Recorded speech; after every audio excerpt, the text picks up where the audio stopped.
বিরতির পর স্বাগত। এখন খবর বিস্তারিত। জাপানের পূর্বতন রাজধানী কিয়োটোতে কর্মসূচি শেষে টোকিও গেলেন ভারতের প্রধানমন্ত্রী নরেন্দ্র মোদী। ভারতের আদিবাসী অঞ্চলের সিকল সেল রোগের প্রতিরোধের জন্য জাপানের সাহায্য চেয়েছেন প্রধানমন্ত্রী। জাপানের পূর্বতন রাজধানী কিয়োটোতে দিনভর ঠাসা কর্মসূচির পর টোকিওতে গেলেন ভারতের প্রধানমন্ত্রী নরেন্দ্র মোদী। এদিন দুটি প্রাচীন বুদ্ধ মন্দিরে যান মোদী। টোজি মন্দির দর্শন করে জাপান সফরের দ্বিতীয় দিনের কর্মসূচি শুরু করেন প্রধানমন্ত্রী নরেন্দ্র মোদী। ভারতের আদিবাসী অঞ্চলে সিকল সেল রোগের প্রতিরোধের জন্য প্রধানমন্ত্রী জাপানের সাহায্য চেয়েছেন। তার আগে নরেন্দ্র মোদীকে স্বাগত জানাতে টোকিও থেকে ৩৭০ কিলোমিটার পথ পাড়ি দিয়ে কিয়োটো যান জাপানি প্রধানমন্ত্রী শিনজো আবে। সেখানে দুই রাষ্ট্রপ্রধানের উপস্থিতিতে বারাণসীকে স্মার্ট সিটি হিসেবে গড়ে তোলার মৌ চুক্তি স্বাক্ষর করেন জাপানের ভারতের রাষ্ট্রদূত দীপা ওয়াদুয়া এবং কিয়োটোর মেয়র দাইসাকু কাদোকাওয়া। দ্বিপাক্ষিক আর্থিক ও নিরাপত্তা সংক্রান্ত সম্পর্ক জোরদার করার লক্ষ্যে মোদী ৫ দিনের জাপান সফরে গতকালই কিয়োটোতে পৌঁছেছেন। কিয়োটোর মেয়রের সঙ্গে তিনি হেরিটেজ সংরক্ষণ সম্পর্কে মত বিনিময় করেন। বারাণসীর একটি মানচিত্রও তিনি মেয়রের হাতে তুলে দেন। কিয়োটোর বিশ্ববিদ্যালয়ে তিনি স্টেম সেল চিকিৎসার পথপ্রদর্শক নোবেলজয়ী সিনোয়া ইয়ামানাকার সঙ্গে আলোচনা করেন। সিকেল সেল অ্যানিমিয়া রোগ প্রতিরোধের সম্ভাবনা নিয়ে দুজনের মধ্যে আলোচনা হয়। ব্যুরো রিপোর্ট, খবর ত্রিপুরা। বিদ্যালয় শিক্ষা দপ্তরে এক রিভিউ মিটিং অনুষ্ঠিত হয় আগরতলা প্রজ্ঞা ভবনে। উপস্থিত ছিলেন মুখ্যমন্ত্রী মানিক সরকার ও শিক্ষামন্ত্রী তপন চক্রবর্তী সহ বিদ্যালয় শিক্ষা দপ্তরের অন্যান্য আধিকারিকরা।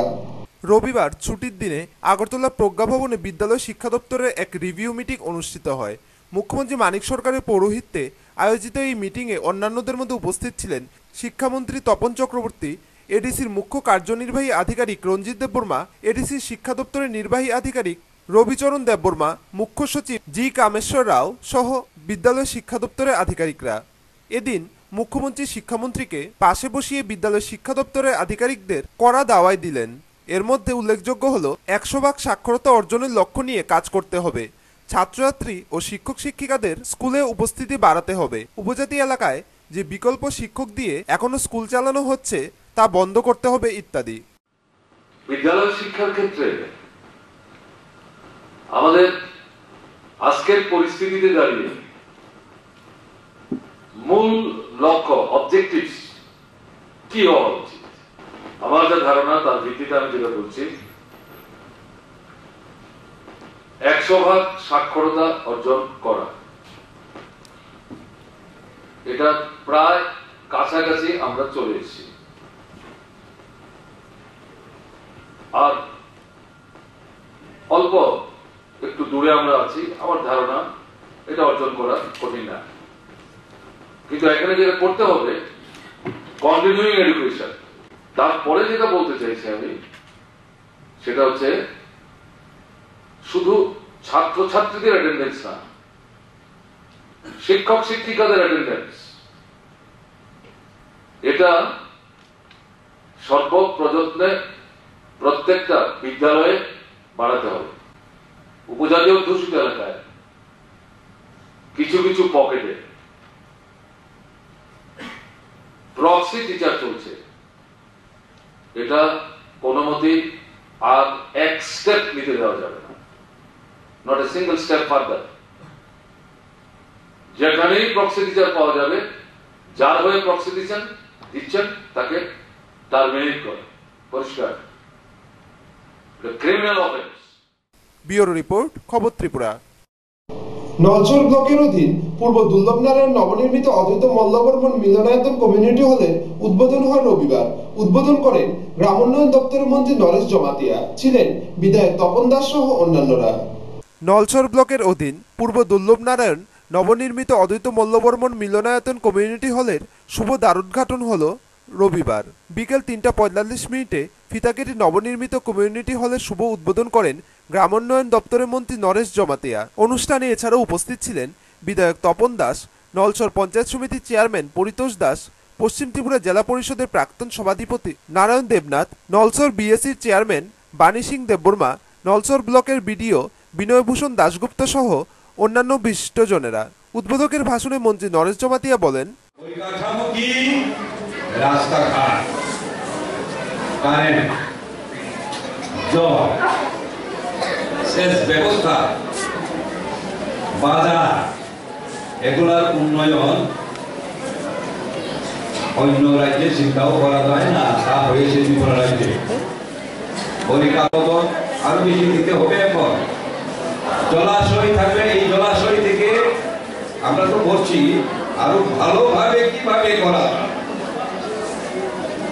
এককালী জমিতে যেখানে 30 মণ ধান একটা সরকার যাওয়ার পর আরেক 17 একর আমরা লক্ষ্য করছি। গ্রাম উন্নয়নের জন্য রেগার যে প্রকল্প, এটা খুবই প্রয়োজনীয় প্রকল্প, কিন্তু দেখা গেছে নতুন সরকার আসার। বিধায়ক তপন দাস বলেন, মানুষকে মুক্ত করা যায় তার জন্য এই জাতীয় কমিউনিটি হল, এই জাতীয় মিলনায়তন একটা গুরুত্বপূর্ণ ভূমিকা পালন করতে পারে।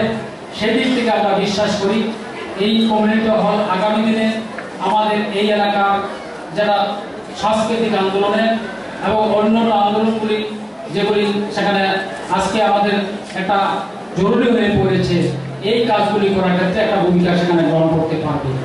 সেই দিক থেকে এই জাতীয় সাংস্কৃতিক হল বা কমিউনিটি হল নির্মাণে আমাদের রাজ্য সরকার আন্তরিক প্রচেষ্টা চালিয়ে সেখানে আমাদের বিএডি যে একটা প্রজেক্ট আছে। উল্লেখ্য 45,56,000 টাকা ব্যয়ে নির্মিত হয়েছে এই নবনির্মিত কমিউনিটি হলটি। 350 আসন বিশিষ্ট এই কমিউনিটি হলটির কাজ শুরু হয়েছিল 2012 সালে এবং শেষ হয় 2014 সালের ফেব্রুয়ারিতে। নবনির্মিত অদ্বৈত মল্লবর্মন মিলনায়তনের শুভ উদ্বোধন উপলক্ষে এদিন নানা সাংস্কৃতিক অনুষ্ঠানও পরিবেশন করেন শিল্পীরা। অনুষ্ঠানে সাধারণ এলাকাবাসীর উপস্থিতি ছিল লক্ষণীয়। টুটন চৌধুরীর রিপোর্ট, খবর ত্রিপুরা।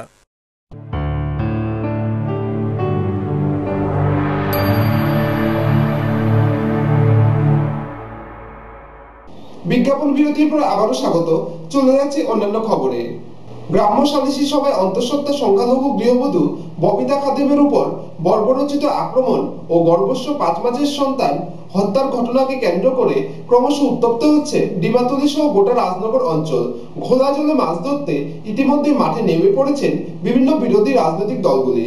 দেরিতে হলেও গোটা বিষয়ে নিজের অবস্থান স্পষ্ট করতে সাংবাদিক সম্মেলন করল সিপিএম দল। রবিবার দুপুরে পার্টির বিলুনিয়া বিভাগীয় সম্পাদক তথা বিধায়ক বাসুদেব মজুমদার স্পষ্ট জানিয়ে দেন, এই ধরনের ঘটনা কোনোভাবেই ক্ষমার যোগ্য নয়। কোনো রং না দেখে দোষীদের শাস্তির দাবি জানাচ্ছে পার্টি। এত বড় একটি ঘটনা কেন পার্টির নজরে আসতে দেরি হলো তা নিয়ে অঞ্চল নেতাদের ভূমিকারও ব্যাখ্যা চাওয়া হয়েছে। গ্রাম্য সালিসি সভা কেন পার্টি অফিসের ভেতরে ডাকা হলো তা নিয়েও ক্ষোভ প্রকাশ করেন। পার্টি অফিসে বিচারের নামে এই ধরনের ঘটনা কখনোই বাঞ্ছনীয় নয়। যারাই এই ঘটনার সঙ্গে যুক্ত তাদের বিরুদ্ধে পার্টির পক্ষ থেকে যথাযথ ব্যবস্থা গ্রহণের প্রক্রিয়াও শুরু করা হয়েছে বলে ইঙ্গিত দেন বিভাগীয় সম্পাদক। তিনি বলেন, আমরা একটাও চাই না। শুধু পার্টিগত যে সমস্ত বিষয়গুলি আছে উইদিন দি পার্টি, সেই বিষয়গুলি পার্টি অফিসে হতে পারে। এছাড়া সামাজিক বা অন্যান্য কোনো সালিশ পার্টি অফিসে হোক, এটা আমরা চাই না। পার্টি অফিসে যারা করছেন এদেরও বিরুদ্ধে আমরা তীব্র প্রতিবাদ করতেছি এবং আমরা চাই পঞ্চায়েতগুলি তাদের অফিস আছে, অফিসকে কেন্দ্র করে এই সালিশ মিটিং তারা যেন করে, এই আবেদনও আমাদের তাদের বিরুদ্ধে আপনারা দলগতভাবে আমরা অলরেডি আলোচনা করে আমরা রাখছি, তাদেরকে আমরা রাখছি, তাদের বিরুদ্ধে আমরা ব্যবস্থা নেব এই ঘটনার সঙ্গে যারা জড়িত। ডিমাতুলি পঞ্চায়েত প্রধান হারু দাসের তত্ত্বাবধানে বসেছিল বিচার সভা। ছিলেন পার্টির অন্য নেতারা। এলাকার বিভাগীয় নেতৃত্ব তথা জেলা পরিষদ সদস্য সুরেশ ভিলের ঘটনার পরবর্তী ভূমিকা নিয়েও পার্টি তদন্ত শুরু করেছেন বলে সূত্রের খবর। অন্যদিকে ঘটনার 12 দিন পর ঘোলা জলে মাছ ধরার অভিযোগ উঠল বিরোধী কংগ্রেস দলের বিরুদ্ধে। রবিবার দোষীদের শাস্তির দাবিতে দক্ষিণ জেলার পুলিশ সুপারের নিকট ডেপুটেশন দিলেন মহিলা কংগ্রেসের একটি প্রতিনিধি দল। প্রদেশ মহিলা কংগ্রেসের সাধারণ সম্পাদিকা কল্যাণী রায় সহ 5 জনের দলটি নির্যাতিতা ববিতা খাদেমের বাড়িতেও যান। আজকেও ওসি সাহেবের সঙ্গে কথা বলেছেন যাতে একটা আসামিরা যাতে দৃষ্টান্তমূলক শাস্তি প্রদান করা যায় সেইভাবে যেন ঘটনা তদন্ত করেন এবং আমরা এসপি সাহেবের এসপি আমাদের আশ্বস্ত করেছেন যে সেটা উনি নিজ দায়িত্বে উনি এটা দেখবেন, উনি পর্যালোচনা করবেন, পর্যবেক্ষণ করবেন। পরের দিন এই যে হারুদের নাচ পেয়েছে তারপরে সেদিকে যায় মহোৎসব সে হাতে খেলো না সেটা করলো জানি না আমরা গালাগালি করতে করতে রাস্তা দিয়ে যান।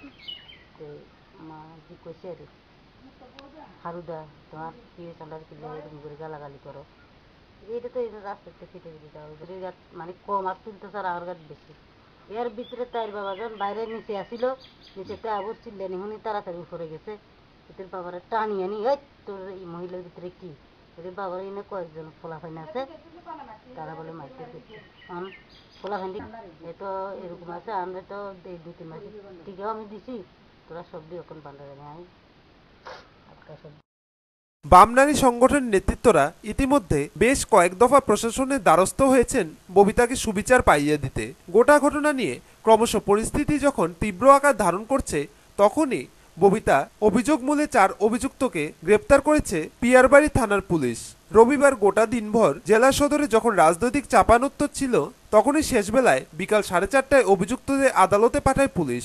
অভিযুক্ত সুপ্রভা দেববর্মা, কিরণমালা ত্রিপুরা, রেণুবালা ত্রিপুরা ও মিলনী ত্রিপুরাকে 2 দিনের জেল হেফাজতে রাখার নির্দেশ দেন মহকুমা দায়রা আদালতের বিচারক তপন দেববর্মা। আগামী 2রা সেপ্টেম্বর পুনরায় অভিযুক্তদের আদালতে তোলা হবে। একই সঙ্গে ওই দিন মামলার কেস ডায়েরিও তলব করা হয়েছে। ব্যুরো রিপোর্ট, খবর ত্রিপুরা। এক গৃহবধূ শ্লীলতাহানির অভিযোগ উঠল এক যুবকের বিরুদ্ধে।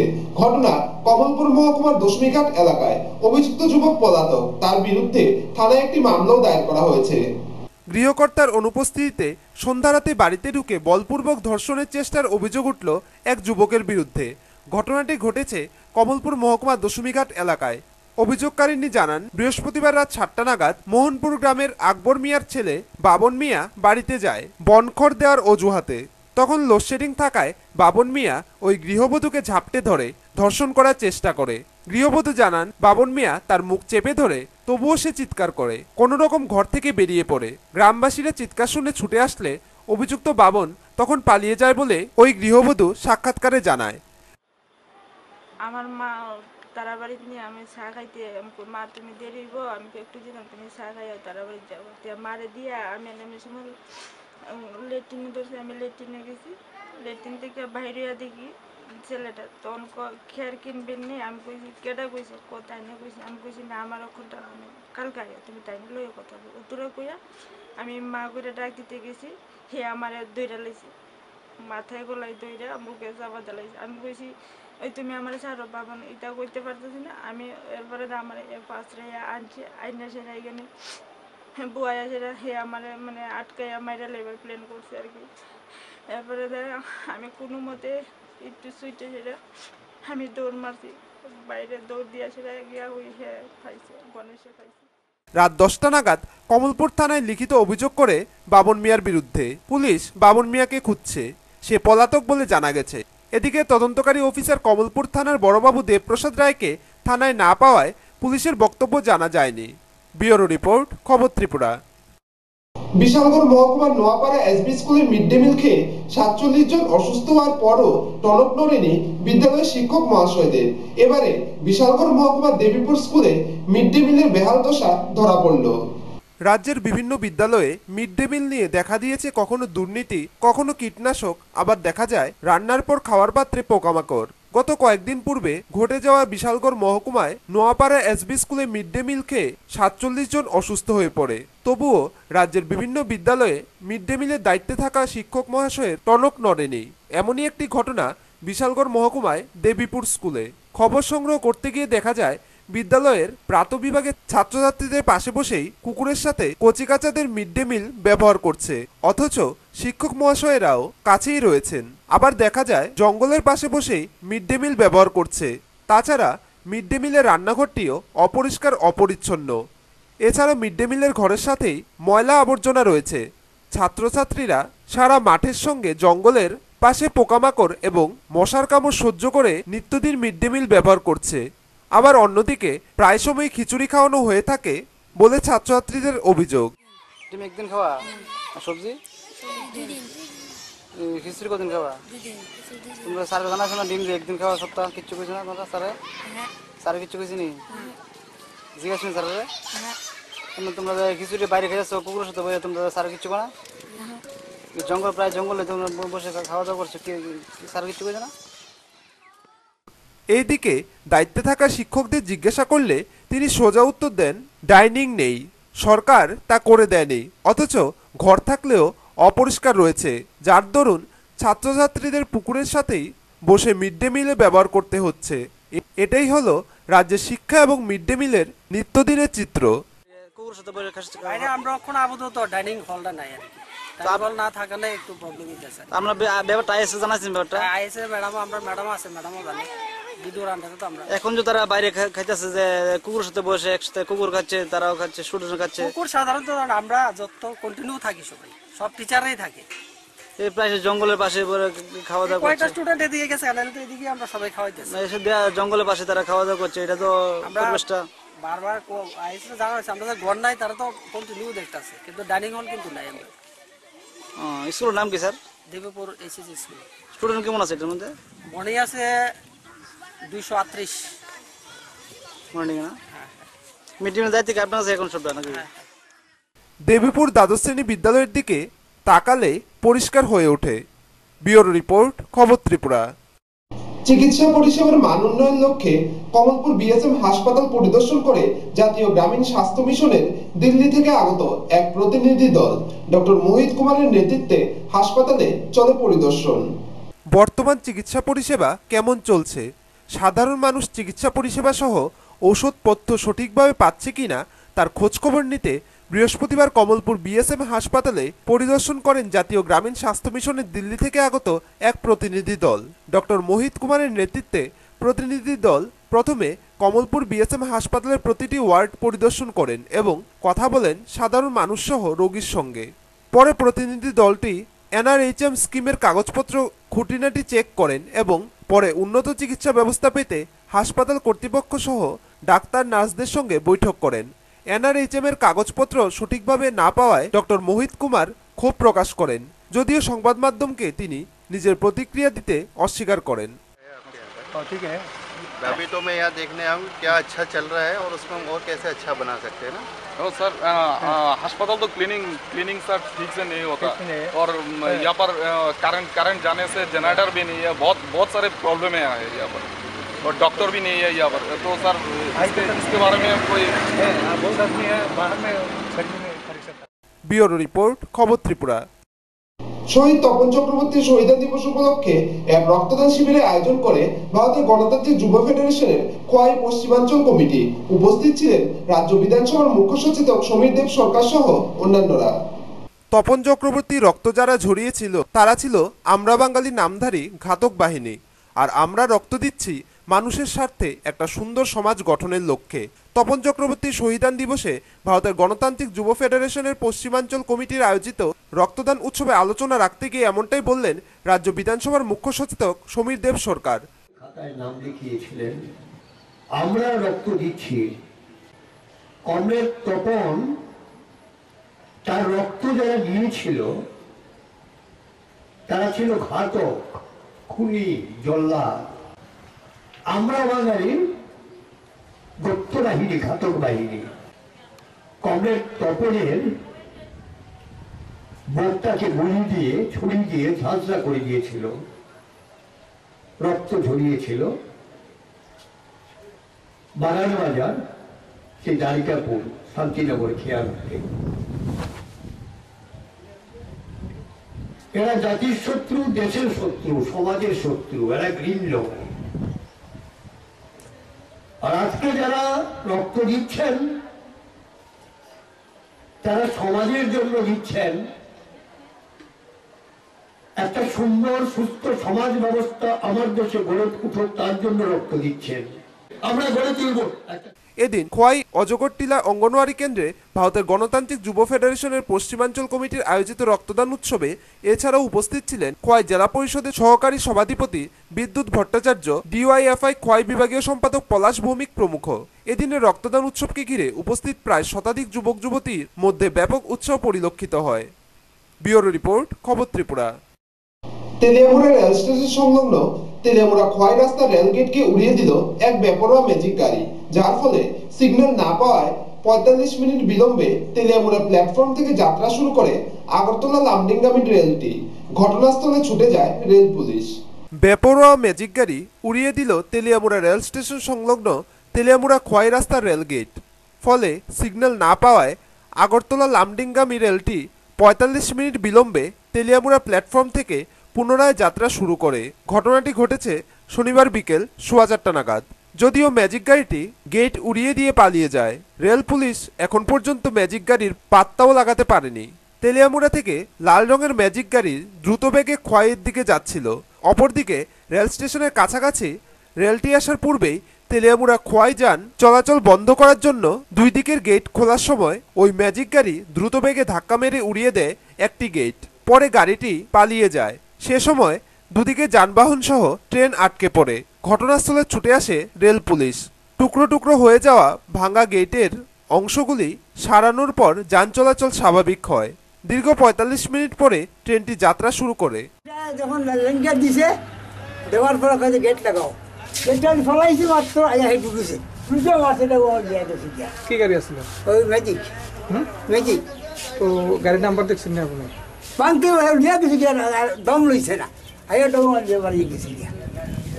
ম্যাজিক গাড়ির ঠেলে যাবেন গেছে হয়ে গেছে গিয়া।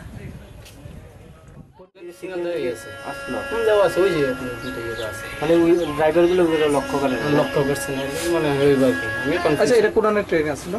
এটা লামডিং টু আগরতলা এক্সপ্রেস 1595 গাড়ি নাম্বার। ওটা আগরতলা থেকে লামডিং যেতে? লামডিং কত ঘন্টা লেগেছে সেই জায়গাতে? মোটামুটি 40 মিনিট। এদিকে ঘটনার খবর পেয়ে ছুটে আসেন রেল স্টেশন পুলিশের ওসি বিশু দেববর্মা।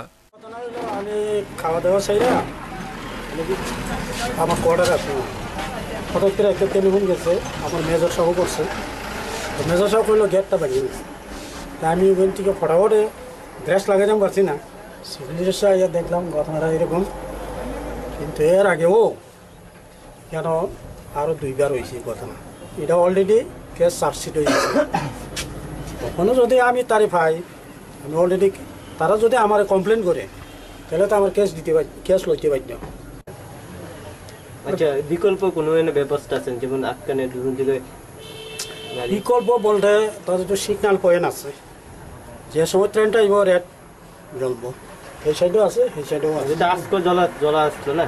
হ্যাঁ, তারা যখন গেটটা বাইর করবো তখনই ওই সিগন্যালটা দেওয়া থাকে। মানে ম্যাজিক গাড়ি ট্রাফিক সিগন্যাল মানছে না? মানছে না। ব্যুরো রিপোর্ট, খবর ত্রিপুরা। সোনামুড়া মহকুমার বাংলাদেশ সীমান্ত লাগোয়া বক্সনগর ব্লক এলাকার মানুষ অবৈধ পাচার বাণিজ্য থেকে সরে এসে মনোযোগী হচ্ছেন রাবার ও পানের বর সহ বিভিন্ন কৃষিজ ফসল চাষের প্রতি। আর এই সবটাই সম্ভব হচ্ছে ব্লক ও পঞ্চায়েতগুলির সহায়তায়। সোনামুড়া মহকুমার একটা বিরাট অংশ বাংলাদেশ সীমান্ত লাগোয়া, আর এমনই একটি সীমান্ত লাগোয়া অঞ্চল হলো বক্সনগর এলাকা। এই এলাকার বেশিরভাগ মানুষই একটা সময় সীমান্ত পাচার বাণিজ্যের সঙ্গে জড়িত ছিল।